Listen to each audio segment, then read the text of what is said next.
Hola, hello, I'm Rebecca Savotka and thank you for joining me today on Talk About Tuesday. Now, can't believe we're actually coming to the end of August already. After a long hot summer and being inundated with family and friends taking advantage of your home in the sun, you need to start preparing the property for those September buyers coming through. Here are 5 quick tips to have your home ready to show prospective buyers this September. Number 1, curb appeal. Before you're ready to lock up and leave your holiday home, take a look around at the entrance of the property from the road. First impressions count, so make sure when the buyer visits your home, they remember it for all the good reasons and not the thick overgrown bougainvillea that they have to charge their way through whilst acting like Antonio Banderas in Zorro. Yes, they may feel like they've actually accomplished something great once they make it to your front door, but that's not exactly the feeling that you're looking for. Trim back any and all overgrown greenery. You know, as long as it has water, everything grows super fast here. Number 2 are shutters. Do they all work? It's a great idea to check on your window shutters and blinds just to make sure they all work properly. No one wants to walk into a dark room when they're looking at the property for the first time. All blinds should be arriba, arriba, arriba, up, up, up when showing a home. Bright and airy always wins. Number 3 is swimming pools.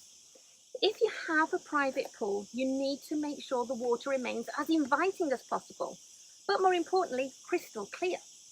If you are not living in the home permanently, then employ a pool cleaner to make sure it's always looking its best. If a buyer's dream is to own a property with a pool, the last thing they want to see is one covered up, or even worse, green. Number 4 are garden furniture. Everyone understands that you have to place your garden furniture somewhere when you leave. For some of you, leaving it outside is just not an option. However, think carefully where you could store the extra furniture when you're not here. First thing is to check how easy it would be to remove the legs off a garden table. That way you can easily slide the dismantled table under a bed or behind a unit. Many people have difficulty in seeing past the extra pieces of furniture that are in a room and just can't visualize the true size of the room. You need to create the feeling of welcoming space, not make it look like you're trying to keep buyers out. And number 5 is price. If you've been on the market for quite some time without any offers, now would be a great time to speak with your real estate agent at a possible price reduction before you leave. So now your home is ready to show those September buyers, as it will be saying, mi casa es su casa, instead of enter at your own risk, amigo. Selling, enjoy the journey. For more tips on selling your home, head to 80thingsreport.com for my 80 things not to neglect when selling your home report. I'm Rebecca Savotka and I want to thank you for joining me today. I do appreciate you. Until next time, amigos, hasta luego.